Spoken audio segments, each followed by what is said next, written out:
유년부 친구들 반가워요. 이렇게 영상으로 전도사님 만나니까 어색하죠.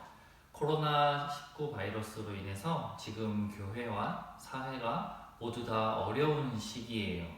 그렇지만 집에서 함께 예배 드리고 있죠. 우리는 오늘을 통해서 교회에서만 예배를 드리는 것이 아니라 집에서도 가정에서도 예배를 드릴 수 있다는 것을 한 가지 배울 수 있어요. 그래도 우리 유년부가 다 함께 모여서 즐겁게 예배 드릴 수 있는 날이 얼른 올 수 있도록 함께 기도했으면 좋겠어요. 그리고 무엇보다도 어려움을 겪고 있는 모든 사람들을 위해서도 함께 기도할 수 있는 유년부 친구들이 되기를 간절히 소원합니다. 이제 말씀을 들어볼 거예요. 우리 부모님들이랑 같이 성경 읽었죠? 우리 집중해서 하나님 말씀을 함께 들어보도록 할게요. 오늘 설교 제목 우리 같이 한번 읽어볼까요? 읽어보고 시작! 너도 이와 같이 하라. 네, 오늘 설교 제목은 너도 이와 같이 하라예요. 오늘도 우리가 함께 읽은 말씀을 보니까 예수님이 사람들에게 하나님 나라 복음에 대해서 전하고 계셨어요. 그런데 율법교사 한 사람이 예수님께 찾아왔대요. 율법교사가 누구냐면 말 그대로 율법을 사람들에게 가르치는 사람이었어요.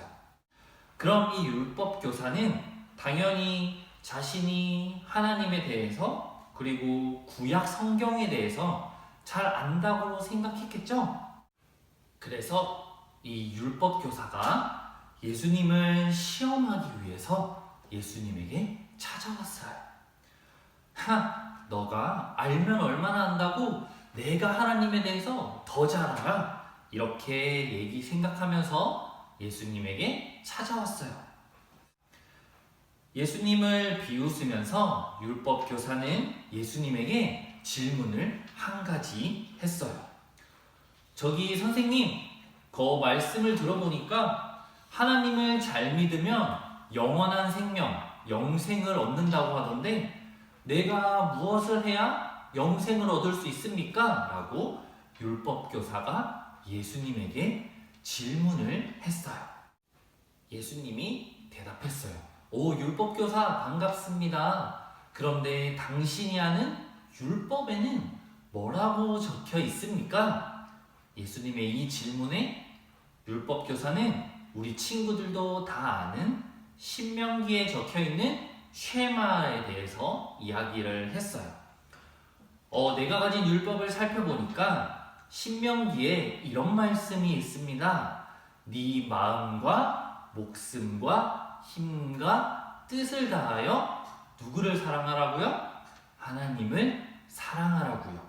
그리고 한 가지 더, 이웃을 사랑하라고 적혀 있습니다. 율법교사의 말을 듣고 예수님이 이야기했어요. 잘 아는군요. 그러면 당신이 말한 대로 행동하며 사세요. 그러면 당신은 영생을 얻게 될 거예요. 율법교사가 예수님을 시험하려고 했는데 예수님이 너무 지혜롭게 대답을 잘한 거예요. 자존심이 상한 율법교사는 예수님께 한 가지 더 질문을 했어요. 아니, 그러면 여기 적혀있는 이웃이 누굽니까? 내가 누구를 사랑해야 하는 겁니까? 율법교사의 이 말에 예수님이 한 가지 이야기를 들려주셨어요. 어떤 이스라엘 사람이 길을 가다가 강도를 만나게 되었어요. 가지고 있는 것도 다 뺏기고 옷도 빼앗기고 그리고 심지어는 칼에 찔려서 피가 나서 죽어가고 있었어요. 그런데 때마침 제사장이 길을 가다가 이 죽어가고 있는 사람을 발견하게 되었어요. 제사장을 향해서 이 죽어가는 사람이 손을 뻗고 이야기를 했어요. 제사장, 날 좀 도와주세요. 내가 죽게 생겼어요. 제발 날 도와주세요. 그런데 제사장이 어떻게 했을까요? 제사장은 주변을 살피더니 이 죽어가는 사람을 두고 빨리 도망갔어요. 점점 더 죽어가고 있는데 조금 있다가 성전에서 일하는 레위인이 이 길을 지나갔어요. 이 길을 지나가다가 죽어가고 있는 사람을 레위인이 발견하게 되었어요. 레위인을 보자 이 사람이 다시 이야기했어요. 제발 저 좀 살려주세요. 제가 곧 죽을 것 같아요. 그런데 레위인이 어떻게 했을까요? 레위인도 제사장과 마찬가지로 주변을 두리번하다가 이 사람을 버려두고 쌩 하고 도망갔어요. 시간이 조금 지난 후에 사마리아 사람이 이 길을 지나가다가 이 사람을 보게 되었어요. 사마리아 사람은 죽어가는 사람을 발견하자마자 자신의 옷을 벗어서 피를 닦아주고 이 사람이 상처를 이렇게 꽁꽁 싸매서 피가 더 이상 나지 않게끔 지혈을 해줬어요. 그리고는 자신의 나귀에 태워서 이 사람을 병원까지 잘 데려다 줬어요. 그리고 돈이 없는 이 사람을 위해서 병원비와 약값도 자신의 돈으로 다 계산을 해줬어요. 그리고는 앞으로 나올 모든 병원비도 자신이 내주겠다고, 자신의 돈으로 자신이 내겠다고 사마리아 사람이 이야기를 하고 이 사람을 병원에 입원을 시켜 주었어요. 자, 여기 제사장, 레위인, 강도 만난 사람 세 사람이 있습니다. 누가 강도 만난 사람의 이웃입니까? 라고 예수님이 물어봤어요. 그러자 율법 교사가 머뭇머뭇거리면서 이야기했어요. 자비를 베푼 사마리아 사람입니다. 예수님은 율법 교사에게 웃으면서 이야기를 했어요. 당신도 이 사마리아 사람처럼 자비를 베풀면서 사랑을 베풀면서 사세요 라고 이야기를 했어요. 사랑하는 유년부 친구들 그리고 부모님들, 우리가 예수님이 들려주는 이 이야기를 통해서 두 가지 기억해야 할 것이 있어요. 첫 번째는 사랑이 가장 중요하다는 거예요. 뭐가 가장 중요하다고요? 사랑이 가장 중요하다고요. 제사장도 레위인도 모두 성전에서 일하던 사람이었어요. 성전은 어떤 곳이었어요? 성전은 이스라엘 사람들이 하나님께 예배를 드리는 곳이었어요. 그러니까 당연히 제사장도 레위인도 모두 하나님의 말씀을 아주 잘 기억하고 있고 하나님의 말씀을 잘 지키면서 노력했던 사람들이었어요. 실제로 이 이야기에서 제사장과 레위인은 하나님의 말씀을 아주 잘 지켰어요. 뭐라고요? 죽어가는 사람을 놔두고 도망갔는데 하나님의 말씀을 잘 지켰다고요? 이게 무슨 말이에요? 우리 옆에 띄어진 레위기 21장 1절 말씀을 함께 읽어볼게요. 시작! 여호와께서 모세에게 말씀하셨습니다. 아론의 아들들 곧 제사장들에게 이렇게 전하여라. 제사장들은 시체를 만져서 스스로를 부정하게 하지 마라. 아멘. 하나님의 말씀에 구약 성경에 뭐라고 나와요? 제사장은 시체, 곧 죽은 사람을 만지지 말라고요. 만지지 말라고 적혀 있다고요. 율법에 이렇게 적혀 있다고요. 그러니까 제사장은 언제 죽을 줄 모르는 이 죽어가는 사람을 안 만지고 그냥 갈 길을 가는 게 율법을 잘 지킨 거라고요. 레위인도 성전에서 일하던 사람이었으니까 제사장이랑 마찬가지였다고요. 제사장도 레위인도 율법을 보면 하나님의 말씀을 아주 잘 지킨 사람이었던 거예요. 그런데 우리 친구들, 예수님이 누구와 같이 살라고 말씀하셨어요? 제사장처럼 살라고 얘기했어요? 레위인처럼 살라고 얘기했어요? 아니죠. 예수님은 사마리아 사람처럼 살라고 이야기를 했어요. 성경에 적혀있는 율법들, 하나님의 말씀들 하나하나 잘 지키면서 기억하면서 살아가는 거 너무 중요해요. 아주 훌륭한 거예요. 그런데 그것보다 더 중요한 게 있다면 뭐라고요? 첫 번째 뭘 기억해야 한다고요? 사랑을 기억해야 한다고요. 아무리 성경에 기록되어 있는 하나님의 법이라고 하더라도 사랑을 먼저 생각하고 사람을 먼저 생각해야 한다고 예수님께서 말씀하시는 거예요. 우리가 기억해야 할 두 번째는 이웃이에요. 뭐라고요? 이웃. 율법교사가 예수님에게 물어봤어요. 선생님, 내가 사랑해야 할 이웃이 누구입니까? 내가 누구를 사랑해야 합니까? 이 질문에 예수님이 다시 이렇게 물어보셨어요.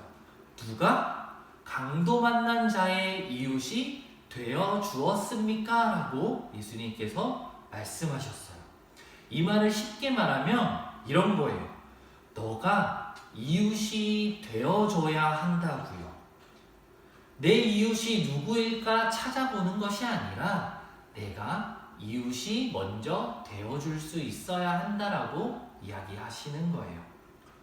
내가 주변 사람들에게 하나님의 사랑과 예수님의 사랑을 먼저 베풀 수 있는 사람이 되어야 한다라는 거죠. 우리는 흔히 이웃이라고 얘기하면 아주 좁은 관계를 생각해요. 내 가족, 내 교회 사람, 내 친구, 내 주변에 사는 사람, 우리 아파트에 사는 사람, 나와 같이 학교를 다니는 사람, 아주 좁게 이웃을 생각한다고요. 하지만 우리 주변을 둘러보면 사랑을 필요한 사람이 아주 많다고요. 우리 친구들 한 가지 생각해 봅시다. 사마리아 사람이 강도 만난 사람을 미리 알고 있었을까요? 강도 만난 사람을 보면서 이 사람 내 옆집에 사는 사람이네? 내가 도와줘야겠다라고 생각을 했을까요? 그렇지 않을 거예요. 처음 보지만 분명히 나의 도움이 필요하기 때문에 내가 모르는 사람이라도 나의 이웃으로 생각하고 사랑을 베풀었다고요. 그게 바로 예수님이 말씀하신 사마리아 사람이었다고요. 사마리아 사람은 한 번도 본 적 없는 사람을 위해서 나의 모든 것을 내어주었던 사람이었다라는 거예요. 사랑하는 유년부 친구들 그리고 부모님들, 예수님의 사랑을 베푸는 이웃이 될 수 있는 우리가 되기를 소원합니다. 두 가지를 기억했으면 좋겠어요. 첫 번째는 사랑, 두 번째는 내가 먼저 이웃이 되어 주어야 한다는 것을. 모르는 사람이라도 지나가면 이제는 한 번도 보지 못할 사람이라고 하더라도 내가 먼저 예수님의 사랑으로 선행을 베풀 수 있는 그리스도인이 되어야 한다고 예수님은 우리에게 말씀하세요. 코로나19로 우리나라가 많은 어려움에 처해 있어요. 우리 친구들도 밖에 잘 나가지도 못하고 친구들과 재밌게 놀지도 못하고 집에만 있는 생활을 하고 있을 수도 있어요. 우리나라를 위해서 같이 기도를 하되 특별히 대구와 경북 지역을 위해서도 같이 기도할 수 있는 우리 유년부 가정이 될 수 있었으면 좋겠어요. 그리고 중국과 유럽을 위해서도 같이 기도하고 전 세계를 위해서도 함께 기도할 수 있는 우리 유년부 친구들이 될 수 있었으면 좋겠어요. 그리고 무엇보다도 이런 전염병이 터지면 누가 가장 힘들까요? 아마도 돈이 없어서 가난한 사람들, 그리고 사회에서 소외된 사람들일 거예요. 그 사람들을 위해서 우리가 함께 기도하고 또 실제로 우리가 가진 것을 베풀 수 있는 우리 유년부 친구들이 될 수 있었으면 좋겠어요. 내가 가지고 있는 거 모르는 사람이라고 하더라도 내어주면서 예수님의 사랑을 전할 수 있는 사마리아인과 같은 우리 유년부 가정이 될 수 있었으면 좋겠습니다. 우리 같이 들은 말씀을 기억하면서 함께 기도하도록 할게요. 기도하겠습니다. 사랑이 많으신 하나님, 모르는 사람이라고 하더라도 하나님께서 주신 사랑을 베풀었던 사마리아 사람처럼 우리도 예수님의 사랑을 베풀며 살아가는 믿음의 자녀가 될 수 있게 해주세요. 코로나19 바이러스로 인해서 전 세계가 아픕니다. 하나님께서 만져주시고 우리 유년부가 다시 한자리에 모여서 즐겁게 예배드릴 수 있도록 하나님께서 인도해 주세요. 무엇보다 우리보다 더 고통을 당하고 있을 가난하고 소외된 사람들을 위해 기도하고 사랑을 베푸는 우리 유년부 모든 친구들과 부모님들이 될 수 있게 도와주세요. 다시 만나는 그날까지 하나님과 동행하는 우리 모두가 되길 바라며 예수님의 이름으로 기도합니다. 아멘.